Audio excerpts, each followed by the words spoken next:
It's such an honor to be here with you today. I am from a company called Sasaki out of Boston, Massachusetts. We are a 60-plus-year-old firm that is an interdisciplinary collaborative, so you can see all of our disciplines here. It's very core to our practice that all of these disciplines need to be sitting at the table talking on equal footing to solve the complex problems of today.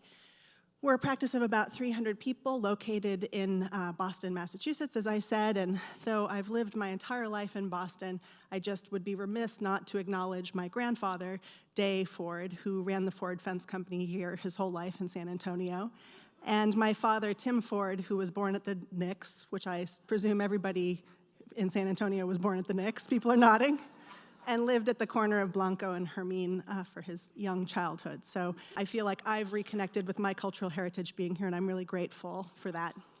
Thank you. And my good friend Tom Crystal calls me, what is it? The heiress to the Ford Fence fortune. Oh, how I wish that were true. What I want to talk about today is cultivating an ecosystem. I see master planning for parks as really about cultivating an ecosystem, and I want to describe for you what I mean. An ecosystem is a community of living organisms in conjunction with the non-living components of their environment, and very importantly, interacting as a system. This is a textbook diagram of an ecosystem, and what you see here are the non-living rocks and soil interacting with the living, the creatures that inhabit the ecosystem. But importantly, there's this third element of sort of time and outside pressures, whether it's climate, like the sunlight shown here, or time, as you see at the bottom with weathering. And in a healthy ecosystem, these non-living, living, and time elements are working together in a very balanced way. As we think about Brackenridge, there's an ecosystem here that's all about the Edwards Aquifer and the way it has created an incredible topographic condition that we see present in the park today, as well as a series of springs that people have spoken far more eloquently than me about today. That's the non-living dimension of the park that has cultivated over time an extraordinary living environment at the surface. This is a painting by local artist Susan Dunnis representing the origins of people coming to the Blue Hole. And so you see the rocks and the trees and the birds. But importantly, you also see people. People are part of this ecosystem. The evidence at the Whitty shows that they came here to barter, they came here to socialize, they came to the Blue Hole to bury their dead because this was a sacred landscape, this was a magic landscape. They knew this was the place that they needed to come. A very different condition of the Blue Hole today, and again, this really speaks to the third part, pressure, time and changes of climate, what make the water less abundant. We were so grateful to be here while this was rushing during our trip. Just an extraordinary piece of magic and a connection to that history and culture. So if a natural ecosystem is made healthy by balancing these three major pieces, living things, non-living things, and time, I want to argue today that a healthy master planning process balances the same. It balances place and the transformational ideas, physical ideas about a place, people through community engagement, deep and broad community engagement, and lastly, time, a commitment to understanding and really illuminating cultural heritage and making that not an additional piece, but an integrated part of the process. And I'm going to talk through those three ideas, place, people, and time, showing you some examples from some of my own work. Starting with place. So I think people understand and have talked at length today about the fact that Brackenridge Park, shown here looking back towards downtown San Antonio, can be read in a lot of ways as a collection of places, a series of potentially, you might say, siloed or single-use pieces that don't have a lot of connective threads. It isn't readily known to people who visit here that this is all part of one expression of park and of place. So we start to think, and I think you heard some beautiful ideas from Doug about how to think about creating cohesion, the edges, identity, programming, how do we bring it together?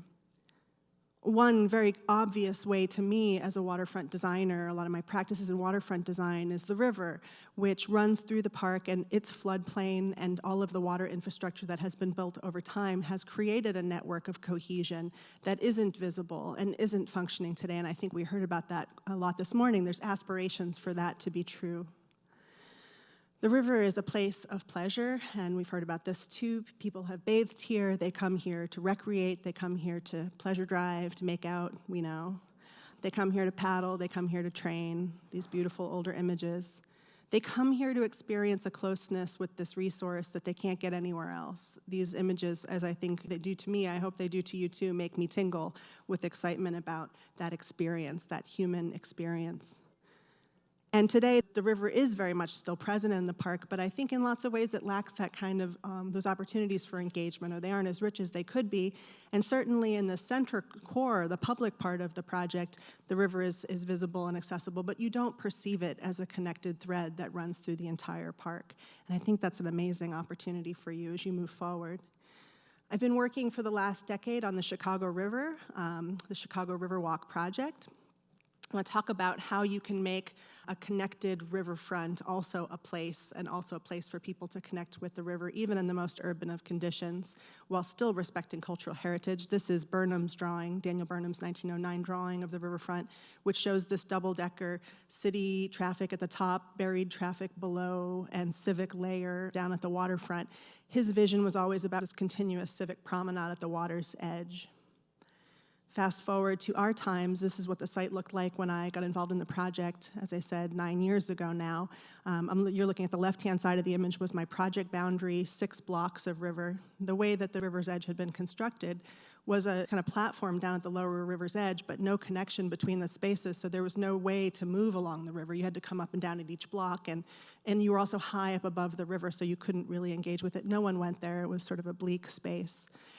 By act of Congress, they allowed us to consider the build-out 25 feet of new land to, again, thread together, build a new continuous walkway under all of those existing bridges, creating a continuous public space. But importantly, it wasn't just about a trail along the river. We really wanted to think about it differently. We wanted to use the path as a way of also creating program opportunities for people, and importantly, to sculpt the path in such a way that really created new programmatic opportunities for the community to engage with that river, which they had been kept kind of high and dry from for so long. So this notion of these sculptural rooms, we called them rooms, each block took on a different river-based theme, a kind of different kind of programmatic relationship based on its form: the marina, the cove, the river theater, the water plaza, and the jetty. This is what the site looked like when we got involved. So you can see again that kind of dock level, which was pretty derelict. It couldn't get you down to the water's edge. You were kept high and dry, lacked continuity. And here's what it looks like now. So the path, again, is continuous. It knits these spaces together. Its material, language, and expression unites these 6 blocks, creates a meaningful, cohesive identity for the project, but each space has a different programmatic use. In the marina, this is this first space. It's all about dining outside. An integrated bar and seating element lets people engage with each other and with the river. Steps down to the water, get people as close as they've ever been to the main branch of the Chicago River, and allowing boats to tie up. So we always said the life of the city and the life of the river should interact very directly in these spaces. And it's wonderful there when it's crowded and packed full of people eating dinner, but it's also public realm, and it's beautiful when it's just a quiet morning for commuters moving through the city.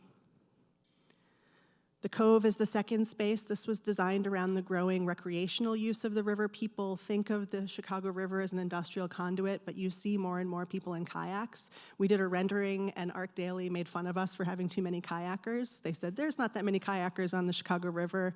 And I was like, just you wait. They're there, they just don't have a place to land. So we made a whole room dedicated to human-powered craft, creating a low beach, kind of an urban beach made out of precast instead of sand.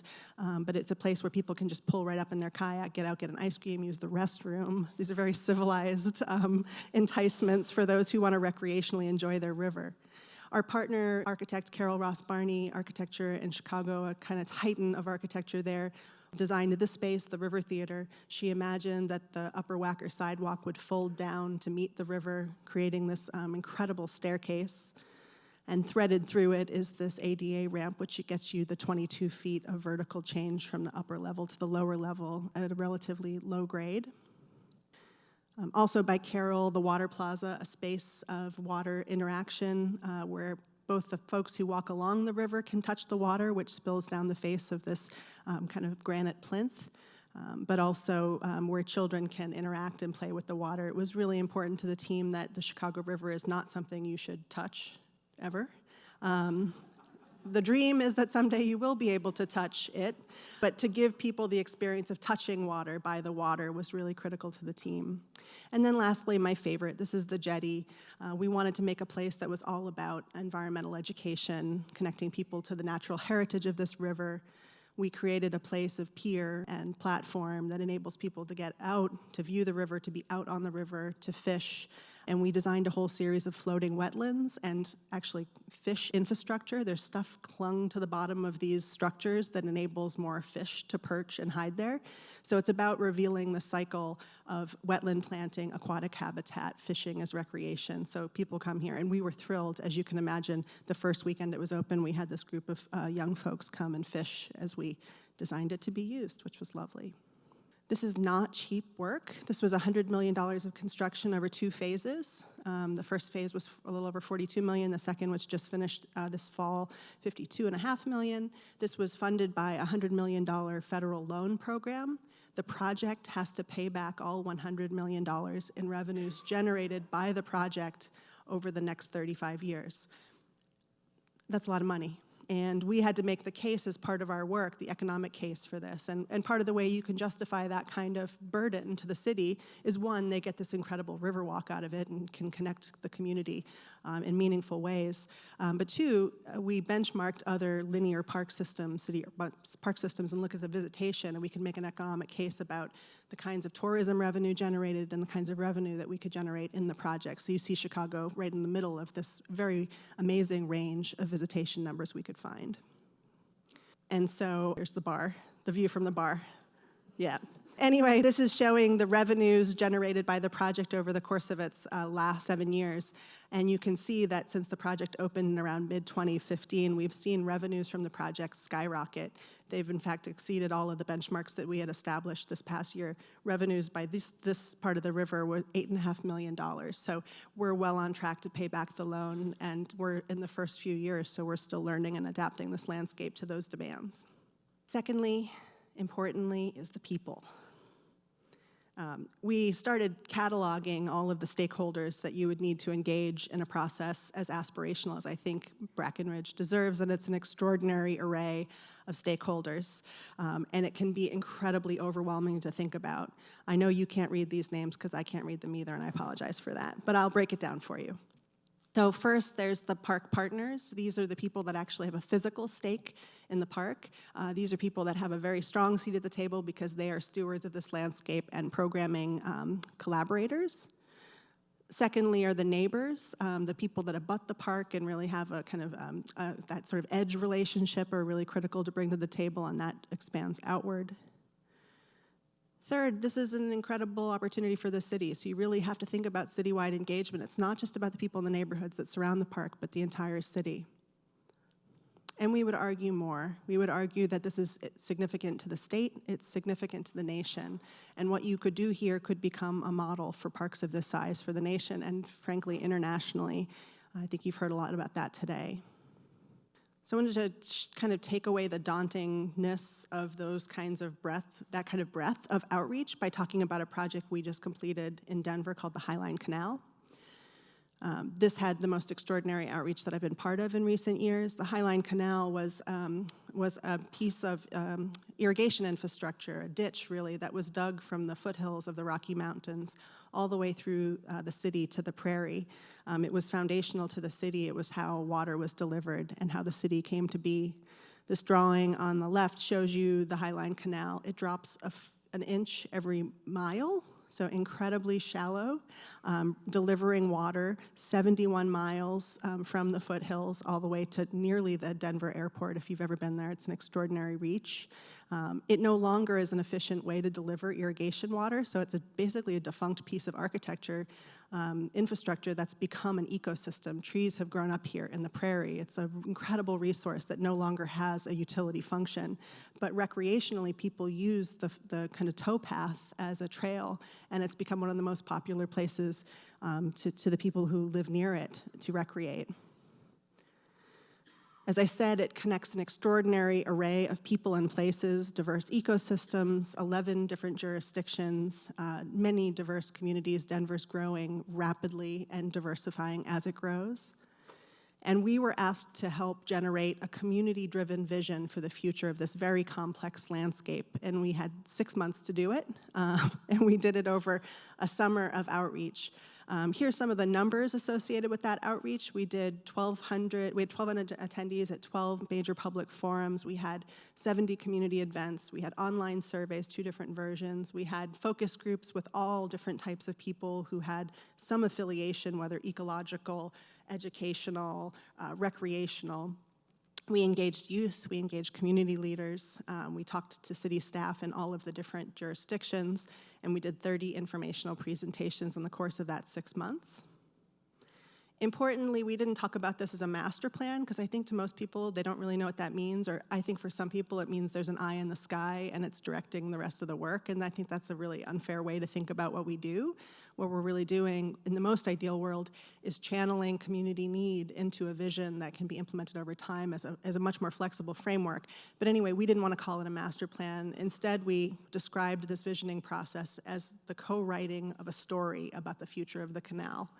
And each of our public meetings were described as a chapter in that story. So the first chapter was all about the journey beginning, and we gave everyone the kind of context of what the issues were. The second open house was called The Fork in the Road. This was about choices and trade-offs. The third was our story, and fourth was looking ahead, the kind of happily ever after. We brought the community together around these forums. We tried to make it engaging. We had coloring books that talked about the different ecosystems of Denver for people who had kids. We went to where the community was. We went to community events and festivals so we could grab those folks who, no matter what, were never going to come to a public meeting, and we grabbed them with postcards and gave them easy ways to feedback. We created custom online survey tools so people could show us how they used the canal, so we could understand where patterns lived and how the canal worked, and for those who weren't going to, we weren't going to get any other way. Importantly, we went into places where there were language barriers or financial barriers to participation in traditional public meetings, and we brought crafts and drawing tools and modeling tools to enable kids who couldn't speak English to be able to communicate their feelings about the canal. We engaged with groups that already loved the canal. This was the Eat, Walk, Learn team that over the course of our summer of engagement actually walked together all 71 miles of the canal, and they came to our last meeting on the day that they finished that walk, and it was pretty extraordinary. And I just want you to take a second to read these because, you know, more than anything else, people just want their voices heard. They want to feel like they're part of the solution and that they've had their chance to weigh in about something that they love, their landscape. And so we had so many people who, when given just an open slate, just thanked us for listening and thanked us for hosting these open houses. But from that, we really were able to pull a shared vision together across this incredibly broad 71-mile-long corridor. This is too much to read, but it basically summarizes all the feedback into 5 basic guiding principles that each of the communities is in the process of adopting. You know, things like keeping it a natural oasis. They wanted to keep away overdevelopment, connected and continuous, that they wanted to fill in some of the gaps and make some safer crossings. They wanted to respect the variety of the communities along this canal. They wanted a management system. They wanted to know someone was going to take care of it. And oftentimes people, I swear to God, came to public meetings and brought their checkbooks because they wanted to give money, which was extraordinary because they loved this place so much. And enhancements such as signage and wayfinding and benches and water fountains, the basics to enable people to enjoy this landscape more. But what was really, from a design perspective, to me, really extraordinary was this identification that though it was a 71-mile-long system, it had these 5 distinct eco zones that really resonated with people, that people knew that if they lived in the prairie reach, it was very different than the foothills or the urban refuge, and that meant that they had distinctness along this larger system, and they asked us to make sure that distinctness was preserved in future work, and so that's one of our 5 examples. And so we ended the process with this Wishes for Our Canal, a kind of timeline that we could keep, kind of a mural that we could keep to remember that process. And then lastly is the element of time. So I think Doug did a much better job of going through the history of the project. Here's my much simpler timeline to say this place has a really long history. As we've already heard, 12,000 plus years, maybe a million. We don't know. It grew over the course of the day. And that's probably right. But there's an extraordinary amount of resource here. And what was so stunning to me, what inspired the OMG WTF text to Charles, was just the amount of story in this landscape that's partially visible but mostly hidden, that really could just come to the surface in new and wonderful ways. I think just some of the kind of things we saw here that we thought were really extraordinary and could imagine all kinds of ways of thinking about moving it forward. You know, water systems that are present but not accessible, not interpreted, but you know there's story there that's powerful and beautiful. Places that had this extraordinary heyday, you know, that are so romantic and beautiful that we could imagine, and we know we're still functional but could be amped up, the dial could be turned up, as Kinder said. Places that have been really eroded by time, by flood, by change in ways that it was hard to imagine the Miraflores garden in its heyday. It just looks like an extremely wonderful place, and I know there's big plans to bring it back to its sort of once in future glory, which is really exciting. But again, taking advantage of cultural heritage, not as a separate piece, but really an integrated part of the process, is what we were able to do, luckily, in Moore Square in Raleigh, North Carolina. We had Charles actually on our team looking at this really important landscape in Raleigh. Moore Square is one of 5 foundational squares of the city's original plan, and it's one of 3 that still exists. 2 have been taken over with buildings, and the 3rd has the Capitol building in the center. So Moore Square has a foundational connection to the founding of the city. It's defined today largely by the incredible oak grove that surrounds its edges, oaks that are ginormous, oaks that bore witness to the Civil War, that are extraordinary. But most importantly, this place was once, before it was Moore Square, called the Grove. It was the place where the black and white populations of Raleigh, one of the only places where they mixed, and historically Black Main Street, as they called it, lined one of its edges. But that relationship was basically and fundamentally driven by the presence of City Market across the street from the square. Charles did a really wonderful thing coming there and explaining to us, can't you see the intentional relationships here? The portico, along the edge, it's the center line. It goes right to the center of the park. Doesn't anyone get that? Don't you see that? And we were like, oh, shoot, yeah, okay, all right. That means something. That was intentional. We should pay attention to that. I'm kidding. I mean, it was great. But you know, a master plan competition had been, international competition had been held, and lots of brilliant ideas came forward, and one was selected, a beautiful scheme, not by our office, that really established some wonderful principles about preservation of the oaks, clarification of edges, porosity of edges, introducing new program elements such as play and water features to really enable the long-term life of this place and invite more residential use. Raleigh's residential town population is growing. But it did some things that, you know, it severed that visual connection. It introduced topography that severed the visual connection to that City Market, which Charles and we saw as really foundational to the space. It disconnected historic circulation systems that felt also foundational. So as we started the process, we really mapped out those relationships, thinking about things like views and connection, and how do we make these things visible and connected once again. The City Market is on the lower half of the screen, so you can see that kind of important relationship of its edge to the center of the park or the square. I can't stress this enough. I think on these projects and with Brackenridge, you need an incredibly diverse design team, one that brings to the table all different kinds of perspectives, from economics to art. We had an artist that was actually part of our core team in Raleigh.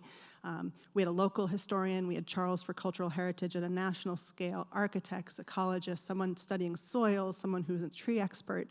You really need those diverse readings to be able to bring up what's important and to respect what's important in a space like this. I always think the landscape architect should be driving that process, because I'm a landscape architect and I'm a control freak. So we held all kinds of workshops with our client team and our design team, really inviting all of those perspectives to the table again, wanting to make sure they had equal voice and participation. And the community was very much part of that. We had a thing called Power Week, where 1 week we hunkered down in City Market, and we invited everyone to come in. We did about 35 different meetings with different focus groups. We had the public there every night. And we walked through these observations and these understandings of the landscape and very much worked with them to define a vision. So this is the plan, similar in a lot of ways to the previous master plan, building from that foundation, but also advancing these other ideas about cultural heritage, preserving views and connections to City Market, preserving this historic circulation pattern that our heritage team found was critical, and preservation of those oaks where, once again, the community will come together and gather. So here you see kind of that walkway, the preservation of the oaks, the connections through the openness of the landscape, and all kinds of symbolic and physical connections to the market and ways of thinking about bringing the market closer to the square and the square closer to the market. So as we think about the future of Brackenridge Park, we should think about it, I would argue, as an ecosystem, the balancing of these three really important ideas of people, place, and time. Thank you.